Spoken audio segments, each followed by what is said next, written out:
latar belakang atau gelar yang disebut dengan maha. Sedangkan orang seperti kita ini yang melanjutkan pendidikan tinggi Begini abang, itu saya disebut potong dulu. mahasiswa Saya ya. potong dulu. Mungkin begini abang, apa yang muncul timbul pertanyaan, apa sih maha itu dan apa sih siswa itu? Cara garis besarnya itu apa?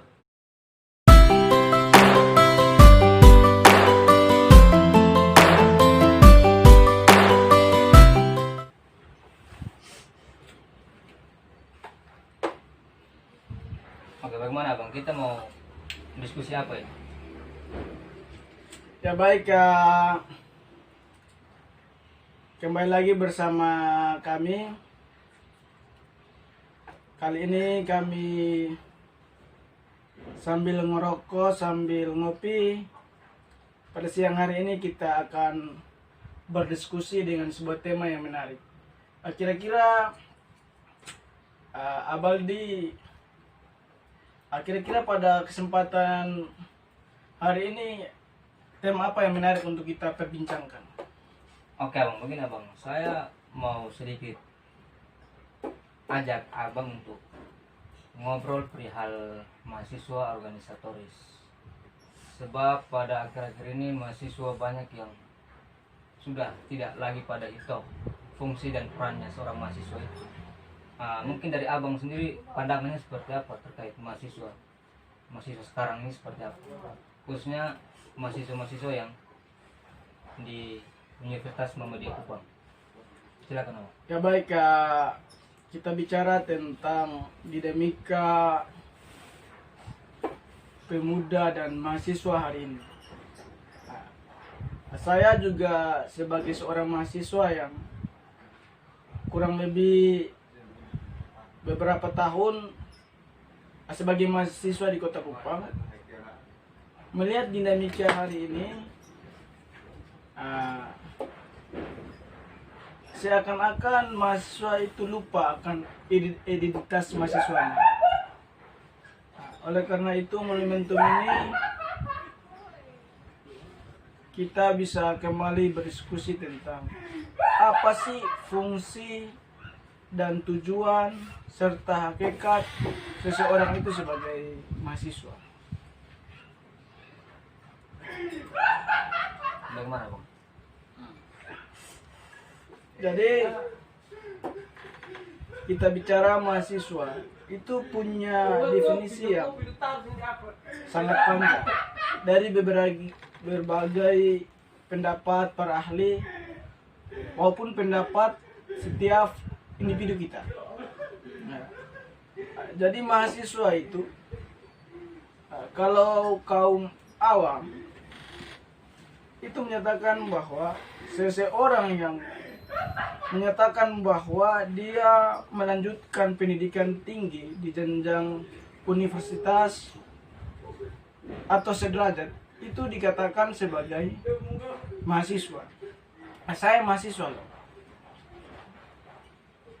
Lantas, kalau kita sudah menyatakan bahwa saya mahasiswa, itu ada sebuah amanah dan tanggung jawab yang diembankan kepada kita yang disebut sebagai mahasiswa. Kenapa demikian? Karena kita harus membedakan siswa dan mahasiswa. Faktor apa yang membedakan kedua ini? Karena siswa itu tidak memiliki suatu latar belakang atau gelar yang disebut dengan maha. Sedangkan orang seperti kita ini yang melanjutkan pendidikan tinggi Begini abang, itu saya disebut potong mahasiswa dulu. ya. Mungkin begini abang, apa yang muncul timbul pertanyaan, apa sih maha itu dan apa sih siswa itu? Cara garis besarnya itu apa? Ya baik. Nah, secara garis besar mahasiswa itu, kalau kita bicara dengan mahasiswa, maha itu hanya esa, maha itu hanya tinggi, maha itu hanya paling. Artinya bahwa besar. Jadi mahasiswa itu pelajar yang tinggi. pelajar yang tinggi, mempunyai pendidikan yang tinggi, melebihi siswa. Jadi kalau kita sudah menjadi mahasiswa, maka pola tindak kita, pola laku kita sebagai mahasiswa itu harus berbeda dengan siswa yang masih SMP, masih SMA, atau masih SD. Seperti itu. Oke, terus mungkin masuk pada seorang mahasiswa itu sendiri. Fungsi dan perannya seorang mahasiswa itu seperti apa, Bang? Oke, baik. Fungsi dan peran sebagai seorang mahasiswa yang saya ketahui, yang saya belajar dari beberapa referensi buku dan juga dari organisasi saya, yakni Himpunan Mahasiswa Islam. Itu mahasiswa itu amanah yang sangat berat, sehingga apabila kita menyandang status sebagai mahasiswa, itu artinya bahwa kita adalah agent of control, kontrol sosial, agent of change. Artinya bahwa segala problem-problem yang terjadi di lingkungan kita, sebagai mahasiswa kita harus peka, kita harus melihat apa yang harus kita lakukan. Artinya bahwa sebagai seorang mahasiswa itu harus membaca kondisi, membaca situasi dan kondisi. Nah, seperti itu.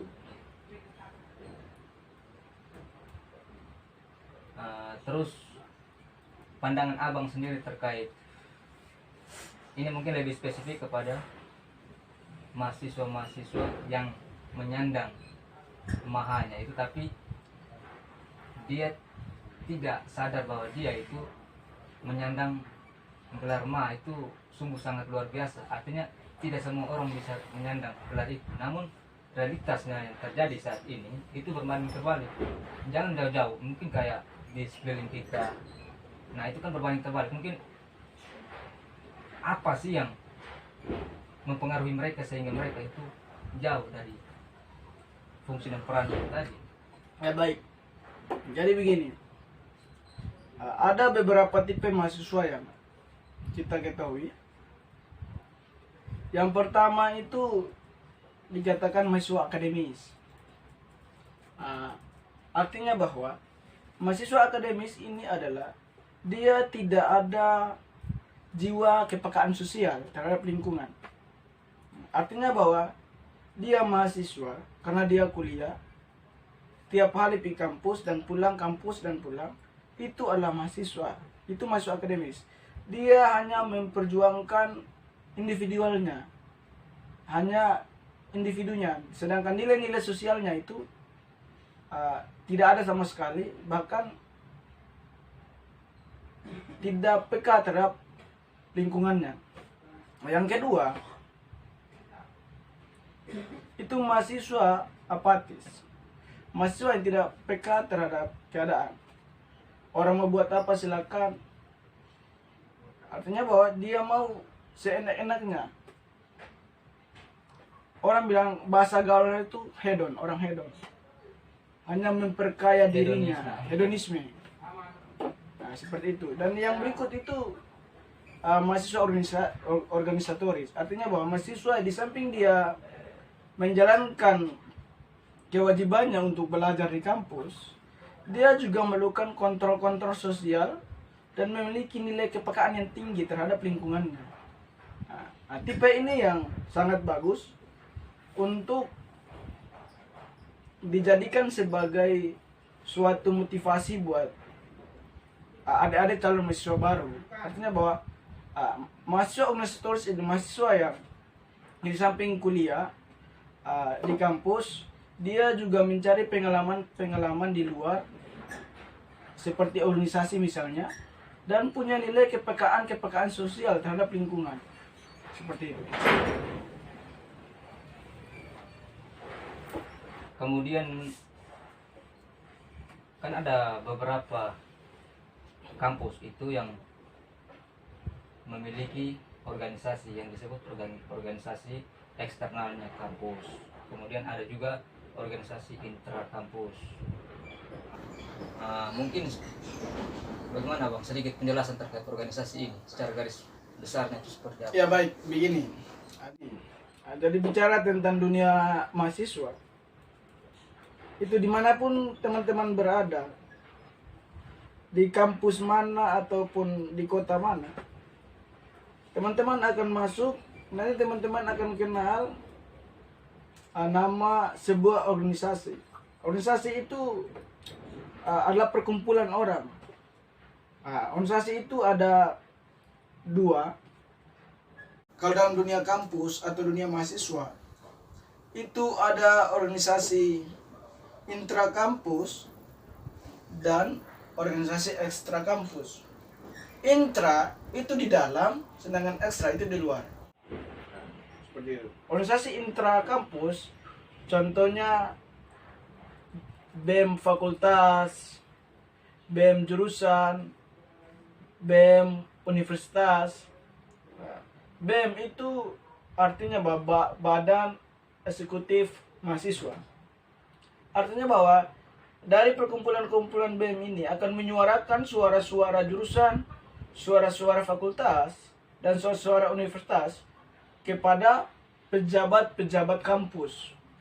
Sedangkan di luar dari kampus itu kita kenal dengan organisasi ekstra kampus. Ada juga organisasi daerah. Setiap daerah itu ada organisasinya. Contohnya di kita ada Ikatan Pemuda Pelajar Baranusa. Ada juga organisasi yang berskala nasional. Misalnya organisasi yang tergabung dalam Cipayung. Ada HMI, PMII, GMNI, ada PMKRI, dan ada IMM dan sebagainya. Itu organisasi-organisasi nasional ya? Iya, organisasi nasional yang tergabung dalam Cipayung. Berarti sangat menguntungkan ketika mahasiswa itu dia bergabung pada organisasi-organisasi, mau organisasi apapun begitu. Ya baik. Bicara tentang manfaat atau tidaknya kita bergabung sebagai anggota sebuah organisasi, tentu sangatlah bermanfaat. Kalau teman-teman belum masuk di wilayah itu, teman-teman menyatakan bahwa tidak bermanfaat, buang-buang waktu. Tetapi apabila teman sudah masuk dalam wilayah itu, teman-teman akan menyatakan bahwa sangat bermanfaat. Analogi sederhana seperti itu. Seperti ini. Kalau teman-teman tidak pecandu kopi, maka teman-teman menyatakan bahwa kopi tidak enak. Kalau teman-teman adalah pecandu kopi, maka teman-teman menyatakan bahwa kopi adalah enak. Artinya bahwa mencoba dulu. Apabila kita sudah mencoba, akan menjadi pecandu dan kita akan merasakan nikmatnya. Begitu pula dengan sebuah organisasi. Artinya bahwa sangat bermanfaat untuk diri kita. Hari ini kita menyatakan bahwa tidak manfaat, tapi hari esok kita akan merasa bahwa mengikuti organisasi itu sangatlah bermanfaat. Karena dalam dunia kerja nanti itu pengalaman organisasi itu akan kita dapatkan di dalam dunia kerja. Dan dalam dunia kerja kita sudah terbiasa karena kita sudah berpengalaman dalam organisasi misalnya. Contohnya kalau kita sebagai mahasiswa itu masuk dalam sebuah organisasi, itu kita sering dilatih untuk berbicara, sering berlatih untuk kepekaan sosial, dan sering berlatih untuk melakukan program-program kerja yang membaur tentang masyarakat. Maka nanti kita selesai berorganisasi, selesai mahasiswa kita akan kembali mengabdi. Maka dengan enaknya, dengan entengnya kita melaksanakan program-program yang secara individual kita di dunia kerja kita, seperti itu. Tapi begini abang, banyak persepsi atau pemikiran mahasiswa-mahasiswa sekarang itu tidak mau berorganisasi begitu abang. Artinya pandangan dia terkait organisasinya itu entah belum sepenuhnya diketahui sehingga dia tidak mau bergabung. Itu bagaimana abang? Ya baik, tentang ada mahasiswa misalnya yang tidak mau bergabung dengan organisasi, artinya bahwa menurut hemat saya itu dia ada doktrin lingkungan atau doktrin kepekaan sosial. Ada yang menyatakan bahwa kita masuk organisasi nanti kuliah kita terhambat misalnya. Memang ada yang masuk organisasi kuliahnya terhambat, memang ada. tetapi ada juga yang masuk organisasi kuliahnya lancar. Tergantung kita, bijak-bijaknya kita membagi waktu. Nah, seperti itu. Manage waktu yang ada.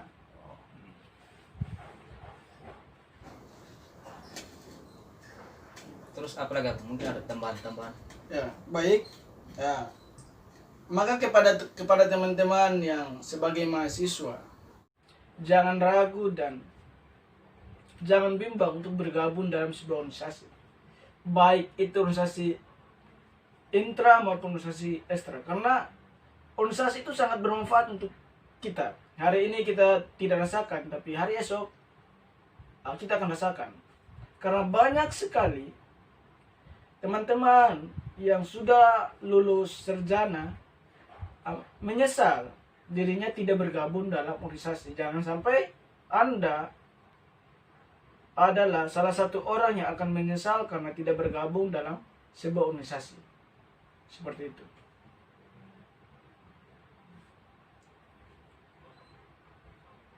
Kopi dulu, kopi dulu.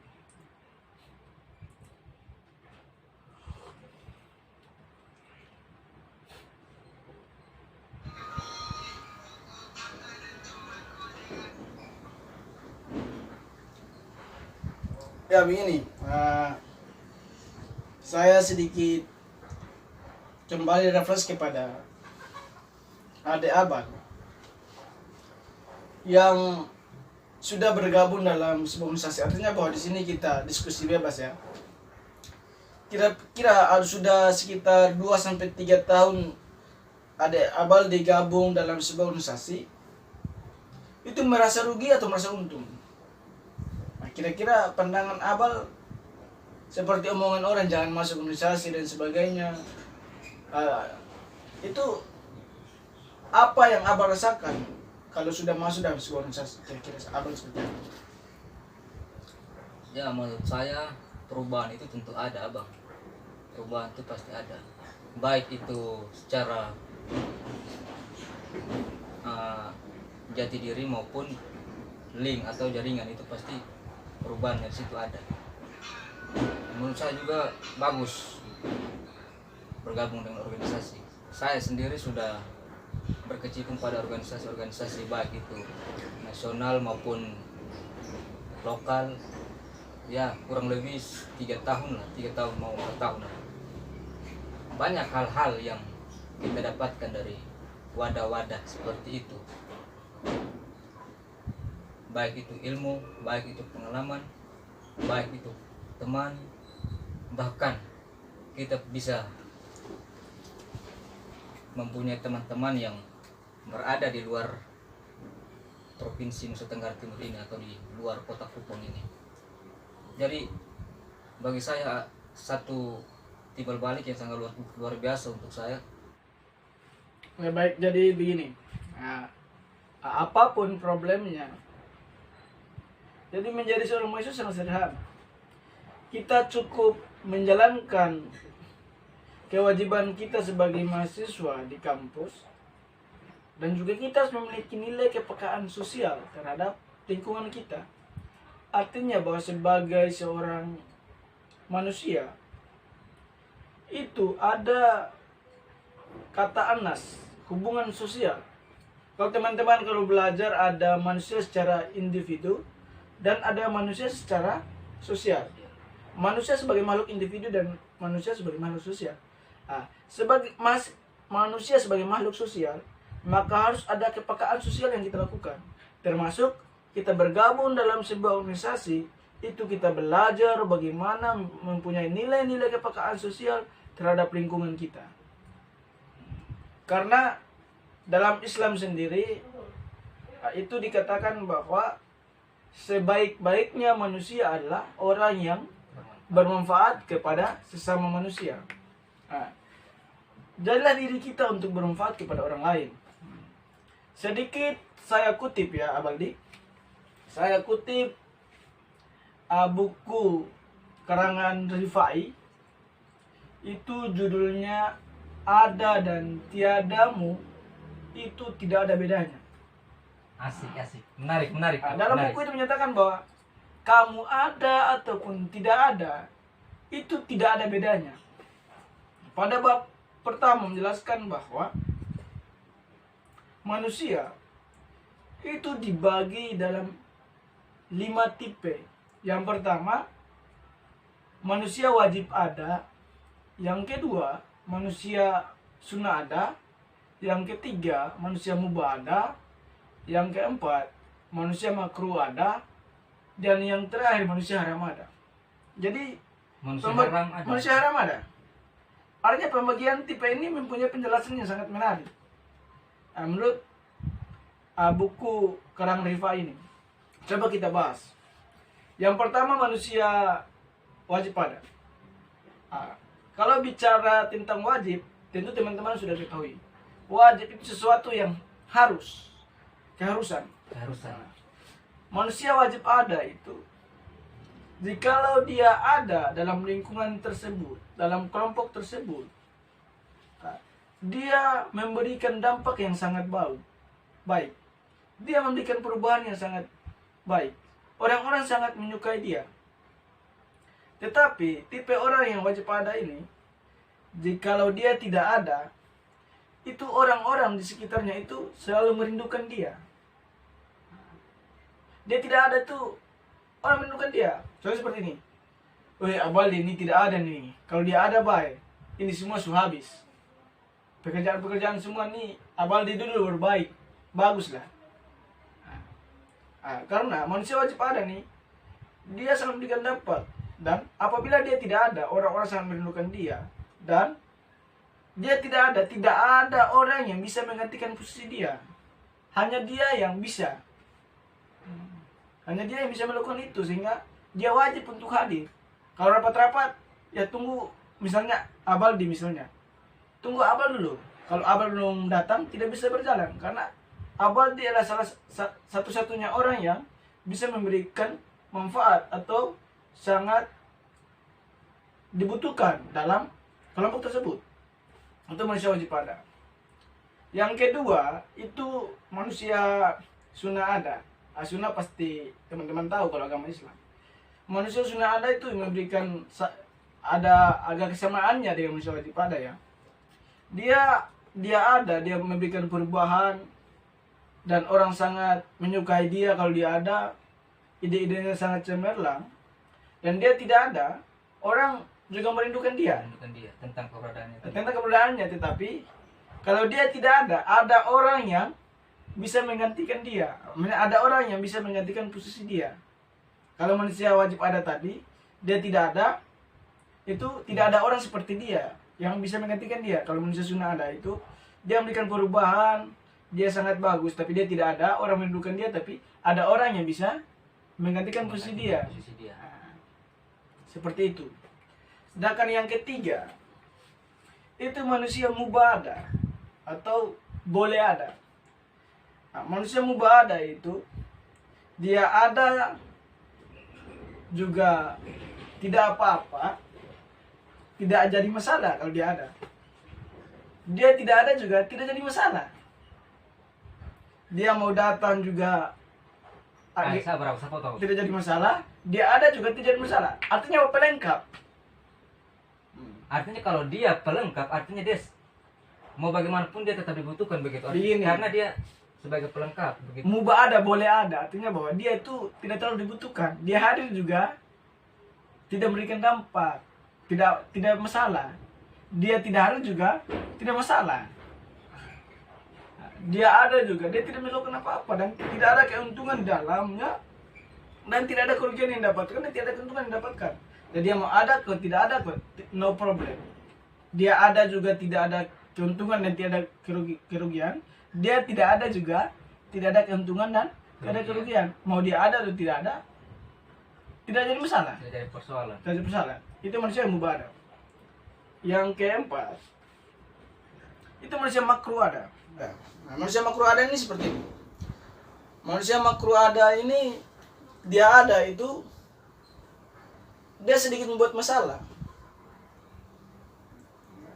Orang lebih menginginkan bahwa dia tidak ada daripada dia ada. Karena dia ada itu, dia memberikan dampak yang tidak baik. Orang bersyukur kalau dia tidak ada. lebih bagusnya dia tidak ada daripada dia ada. Kalau dia tidak ada, orang bersyukur, itu manusia yang makruh ada. Yang kelima itu manusia yang haram ada. Itu dia ada, yaitu dia memberikan kerugian yang sangat besar. Dia haram untuk ada di sini misalnya. Dia ada itu buat kartu saja. Kalau dia ada itu kasih habis kopi sah, kasih habis rokok sah, ketong rugi sah. Lebih baik dia tidak ada.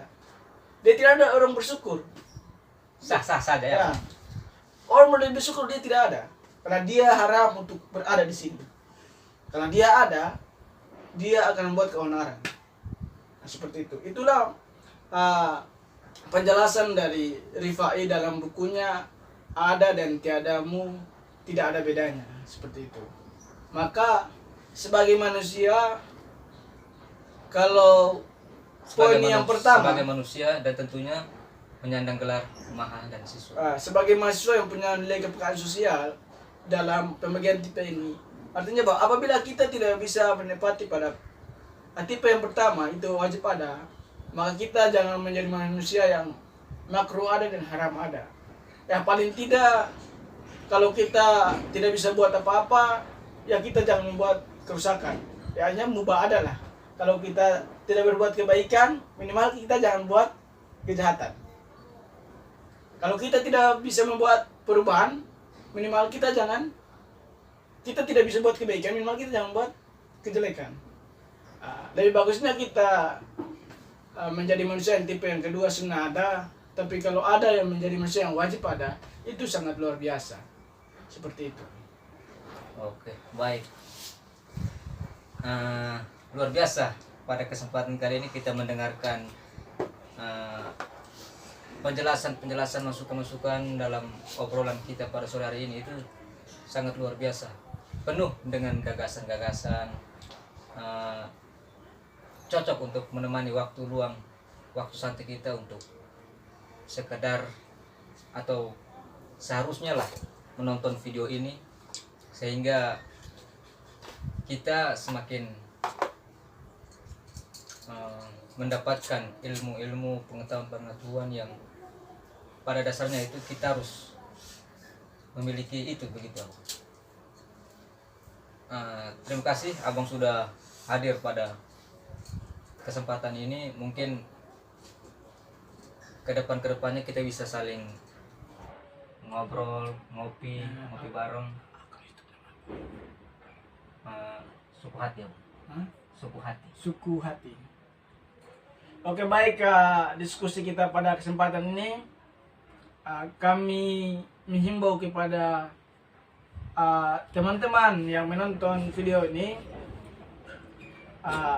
bisa like atau bisa share ke teman-teman yang lain melalui video ngobrol pertama ya, yang mulai bisa bagikan melalui Facebook, WA dan sebagainya. Jangan lupa ikuti terus channel ini, karena channel ini akan menyediakan konten-konten yang bermanfaat buat kita semua, terutama kalangan anak-anak muda. Nah, seperti itu ya. Ini kayak sudah di sini yang punya channel gitu. Jadi kita yang cuma punya perantara saja gitu. Channel ini Abal Saputra, beliau mencoba untuk daripada paketnya ada lalu tiap harinya main game online yang tidak penting, oleh karena itu kita buat konten-konten yang bermanfaat untuk kita tonton bersama. Karena hari ini kita lihat bahwa banyak konten-konten di channel-channel lain yang tidak ada manfaatnya sama sekali, hanya lucu-lucu, hanya cari viral, hanya cari keuntungan di dalamnya, tapi tidak ada keuntungan. Maka konten-konten diskusi-diskusi seperti itu ya, seperti ini yang harus ditonton dan harus dibagikan ke masyarakat, dan menjadi hal yang baik kalau kita bagikan, kalau kita bicarakan hal-hal seperti ini, daripada kita nonton TikTok dan sebagainya yang tidak ada keuntungan sama sekali. Seperti itu. Ya baik, jadi sebagai seorang pemuda harus memiliki kepekaan sosial, harus menonton channel-channel yang menarik, Karena kita ketahui bahwa hari ini istilah sekarang adalah kaum milenial. Kaum milenial itu artinya bahwa hanya bukan sekedar kata, tapi bagaimana milenial itu dia mampu memberikan perubahan untuk dirinya sendiri dan orang lain. Artinya dampak bagi orang.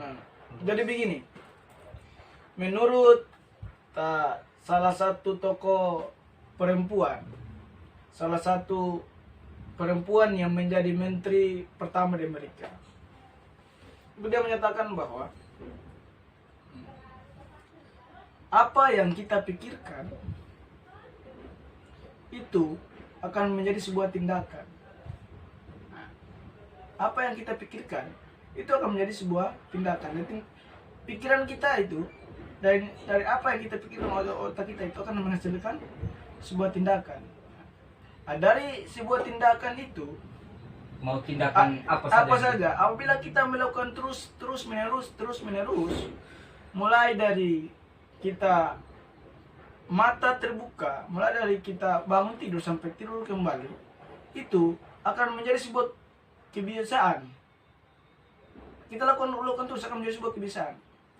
Dan apabila kebiasaan itu kita lakukan terus, akan berubah menjadi sebuah karakter.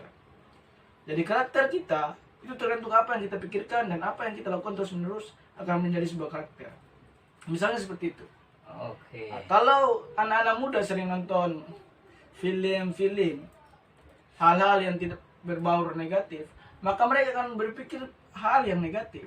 Ketika mereka sudah pikir hal yang negatif, maka mereka akan melakukan hal tersebut.